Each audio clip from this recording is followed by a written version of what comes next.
Hello बच्चों, मैं हूं गोपाल पालीवाल, आपका फिजिक्स टीचर। बच्चों, जेई में प्रीवियस ईयर क्वेश्चंस बहुत इंपॉर्टेंट होते हैं और ऐसे ही क्वेश्चंस की पूरी मैंने सीरीज रन कर रखी है।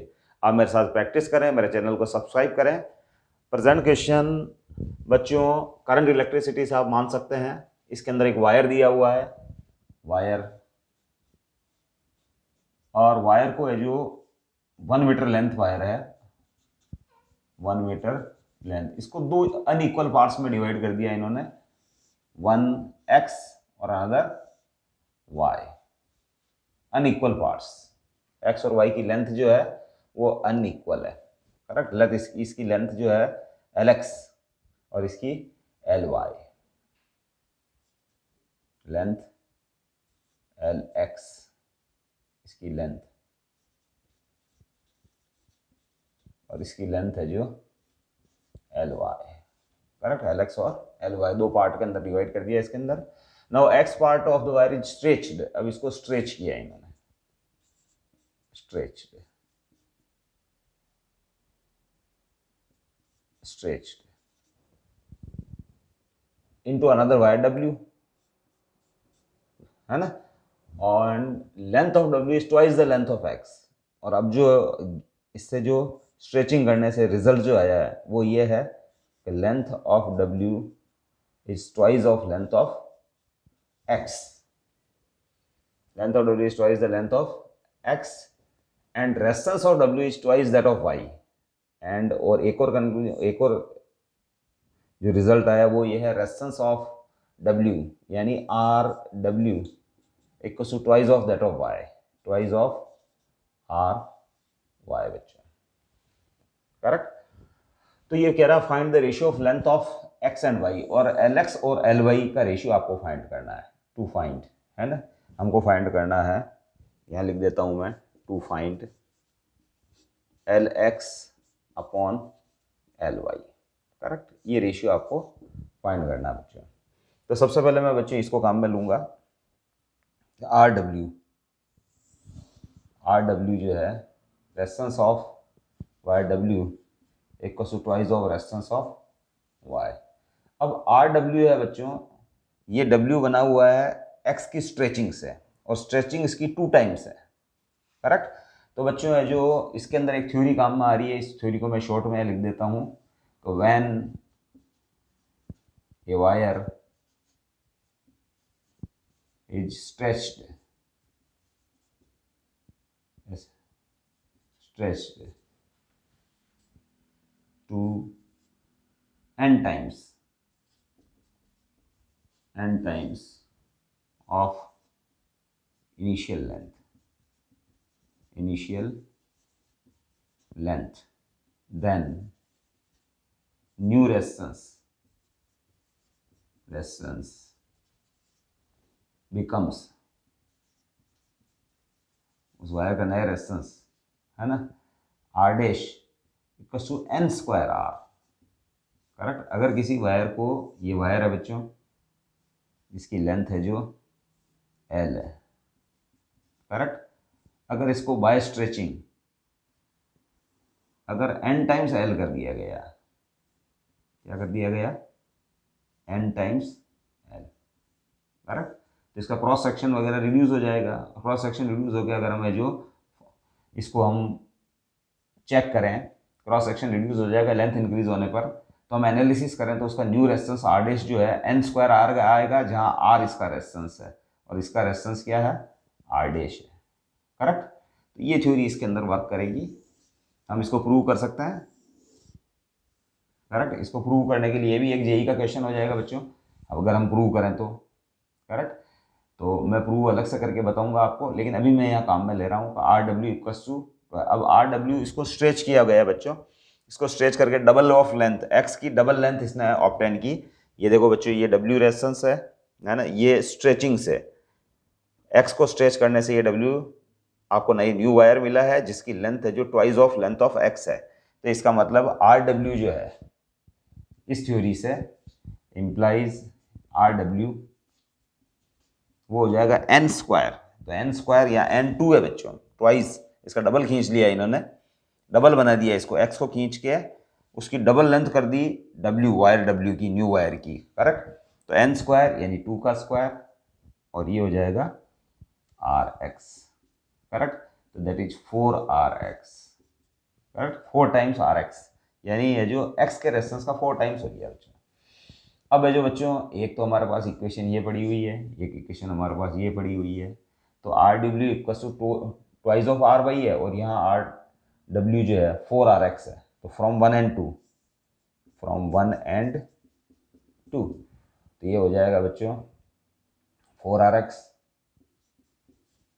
Equal to twice of R Y. अब बच्चों आप इसको काट दें, यहाँ जाएगा 2, तो ट्वाइस RX की जगह वैल्यू पुट कर रहा हूँ बच्चों, RX, तो R equal to rho L X upon A cross section original wire का, करेक्ट। इसके बाद है जो ये हो जाएगा rho LY cross section original wire का, क्योंकि 2 पीस बनाए आपने, वायर को स्ट्रेच नहीं किया था आपने बच्चों, कट करके बनाए थे, तो उनके क्रॉस सेक्शन सेम रहेंगे, X और Y, ओरिजिनल वायर के X और Y 2 पीस किए थे आपने, तो क्रॉस सेक्शन वही रहेंगे, रेजिस्टिविटी वही रहेगी, ये rho is the resistivity, correct. तो रेजिस्टिविटी कैंसिल आउट, ए से ए कैंसिल आउट, तो implies LX upon LY equal to आ रहा है बच्चों 1:2, सॉरी 1:2, यानी रेशियो आपके पास आ रहा है 1:2, तो इसका बी ऑप्शन करेक्ट है बच्चों। तो आई थिंक ये आपको समझ में आया होगा बच्चों।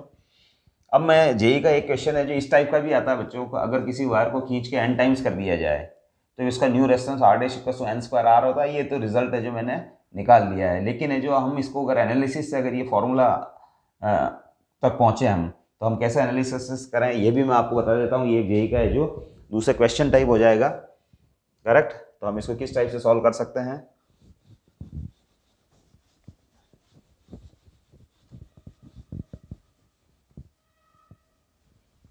यहाँ रो रेजिस्टिविटी है बच्चों, रो इज द रेजिस्टिविटी, अंडरस्टैंड, ये याद रहे, रो रेजिस्टिविटी से रेजिस्टिविटी कट किया है, क्योंकि वायर को इस टाइप से 2 पार्ट में कट करने से रेजिस्टिविटी रिमेन्स अनअफेक्टेड, रेजिस्टिविटी में कोई चेंज नहीं आता है।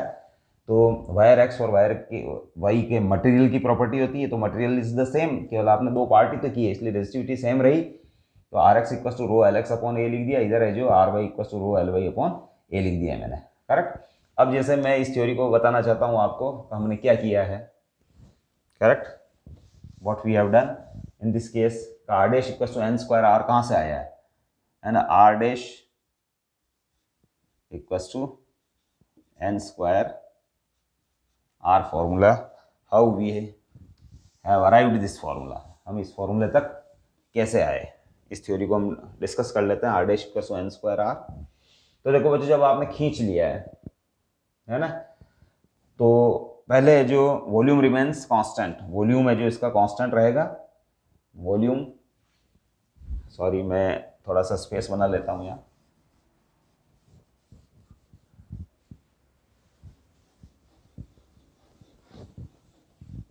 वॉल्यूम रिमेन्स द सेम, तो volume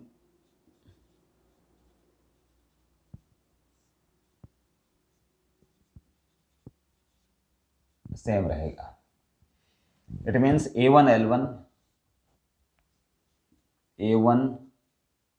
L1 equals to A2 L2, correct. इसके बाद रेजिस्टिविटी भी सेम रहेगी, रेजिस्टिविटी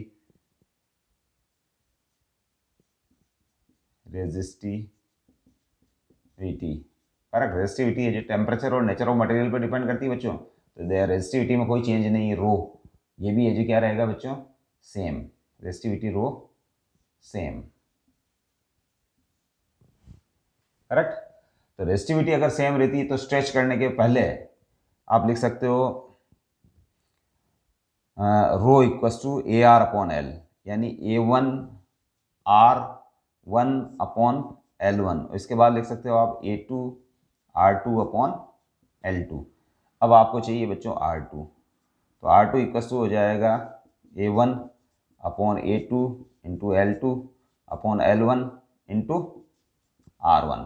लेकिन यहाँ से आप है जो बच्चों A1 अपॉन A2 की वैल्यू उठा सकते हो, दैट इज L2/L1, L2/L1। तो अब ये वैल्यू है जो A1/A2, सॉरी यहाँ से है जो मैं लिख देता हूँ A1/A2 इक्वस टू L2/L1। तो A1/A2 की वैल्यू L2/L1 यहाँ रख रहा हूँ मैं बच्चों यहाँ।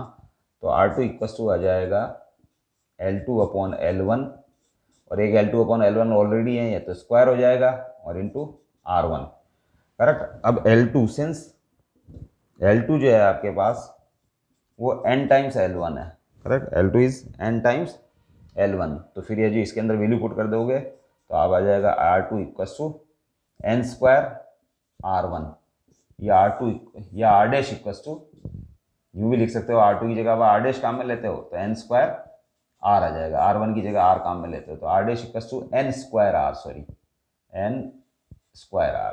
तो एक तरीके से ये रिजल्ट है जो आपको इस टाइप से मिलता है। तो we have solve 2 type of questions, है ना। ये थ्योरी भी कभी कभी इजी टाइप का क्वेश्चन जेईई में इस टाइप का भी आ जाता है, नीट वगैरह में भी आ जाता है। तो इस टाइप से हम इस क्वेश्चन को सॉल्व कर लेंगे बच्चे। तो आई थिंक ये क्वेश्चन आपको बहुत पसंद आया होगा। We will meet with our next question. Thank you.